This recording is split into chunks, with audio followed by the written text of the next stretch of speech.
Assalamualaikum murid-murid. Hari ini kita akan belajar tentang kemahiran manipulatif. Apakah kemahiran manipulatif ini? Kemahiran manipulatif adalah gerak kerja yang murid-murid lakukan di dalam bilik ataupun makmal sains semasa menjalankan penyiasatan sains. Bermakna, apa tugasan yang akan kita lakukan di dalam makmal sains kita gelar sebagai kemahiran manipulatif. Okey, apakah gerak kerja ataupun perbuatan ataupun tingkah laku yang awak akan lakukan di dalam bilik sains? Yang pertama, bagaimana murid-murid menggunakan alatan dan bahan sains. Yang kedua, bagaimana kamu menggunakan ataupun mengendalikan spesimen. Yang ketiga, bagaimana murid membuat lakaran ataupun lukisan. Yang keempat, bagaimana murid membersihkan alatan yang telah digunakan. Dan yang kelima, bagaimana murid-murid menyimpan semua peralatan yang telah digunakan. Bermakna ada 5 gerak kerja yang murid-murid buat di dalam bilik sains. Kelima-lima ini dipanggil sebagai kemahiran manipulatif.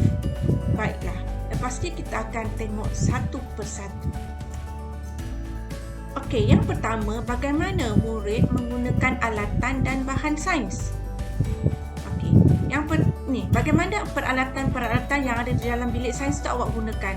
Di sini ada contoh kantang pembesar, ada termometer, ada tabung uji, ada berbagai jenis magnet dan juga piring bateri.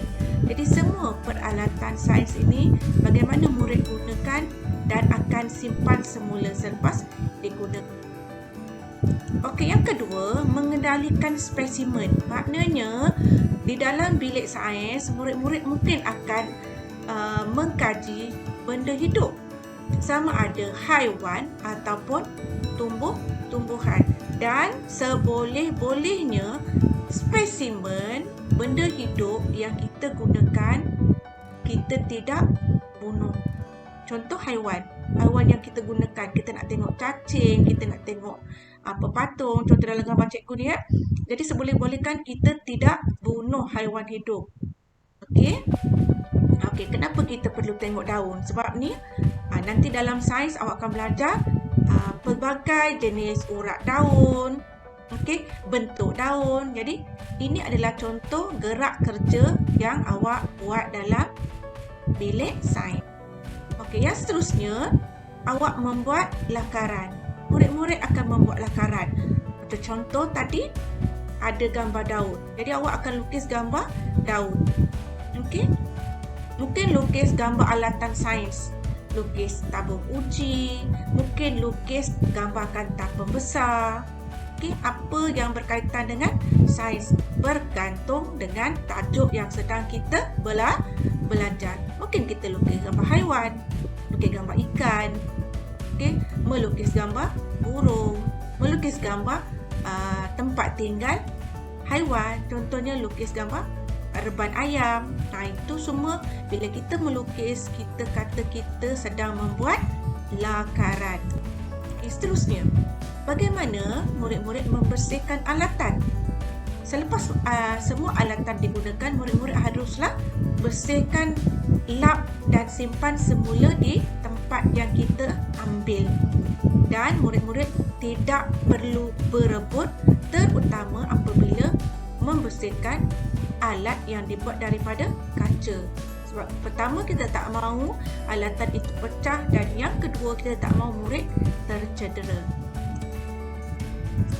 Dan akhir sekali, murid perlu menyimpan peralatan yang telah digunakan. Ini contoh kabinet peralatan sains di dalam makmal. Mungkin kabinet makmal sains kita berbeza, tetapi kita tahulah di mana kita ambil barang-barang itu.